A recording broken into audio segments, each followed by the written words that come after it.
I would say any job where you come into contact with the public is a good point, starting point for screenwriting. You're going to have to sit down, usually alone. I'm lucky I've got someone else to sit down with. And you're going to have to create character.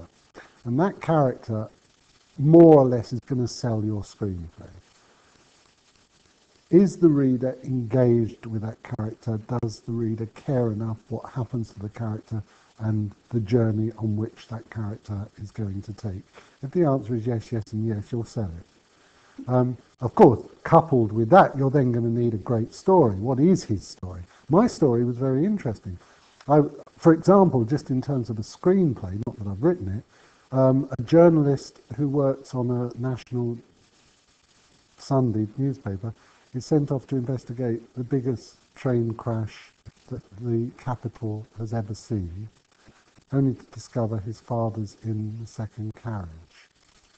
That's my pitch. Yeah, yeah, of course.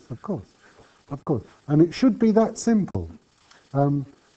When we sold Goodnight Sweetheart to the BBC, we were pitching to a man who didn't understand the concept. It was very interesting. Morrison, he said, well, what's your next comedy about? And we said, it's about a man who falls in love with a woman who probably died about 30 years ago. And he just looked at us and he said, is it funny? And we said, we hope so. He said, well, then I'll commission it. But that intrigue or I can't let go is really what you're not going to have a long time with the person you're going to pitch to. And as we said this morning at the opening session, have plan B and C in your pocket, because it's every likelihood that the thing you've been preparing for the last 3 months, the guy you're pitching it to has heard it and seen it many, many times before. And sometimes you find that the thing you set out to pitch isn't really what you want to make. That also happened. This documentary that was made about the pitch I've just given you, a journalist on the documentary company asked me to come along as a consultant, no more than that, and pitch the idea of doing an hour documentary for Channel 4 about the Moorgate train crash. And she was pitching it well, and the controller of Channel 4 turned to me and said, is that what you want to do? And I said, well, far be it for me to interrupt her, but I think you're pitching the wrong movie. The film you should be making is how the train crash released me from journalism and made me want to make people laugh. How laughter came out of death. And he looked at me and said, that's the film I want to commission. And so, you know, she'd been preparing this pitch with meeting after meeting after meeting with me, and I wasn't going to interrupt her.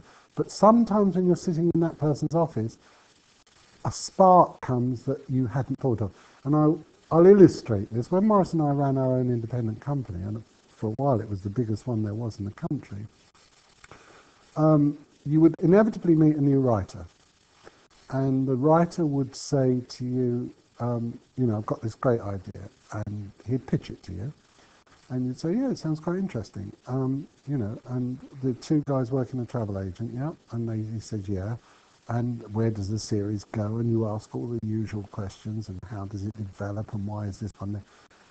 And then you stop and you say, would you like a cup of coffee? And this inevitably happened. And he'd say, yeah, fine, great. And you get a cup of coffee and you sit down and you say, so where do you live then? And he'd say, oh, well, I just had to move. You know, I live in North Finchley. And you'd say, oh, right, great. And what, you got a girlfriend? Oh, no, I had a girlfriend. Unfortunately, she was murdered. And you say, really? And you say, yeah, by the bloke upstairs. And you suddenly start thinking, there's the film. That's the film. I'm not interested in two guys in a travel agent. Here, this guy is living and he can't see it. And so often new writers can't see the film that will sell and feel the need to make something up in order to cover up what is painful in their own lives. Morris and I have always written from life. And if people say, what's the secret of your success? The answer is, I don't know. But it might be that we're brave enough to hurt ourselves in order to get the comedy.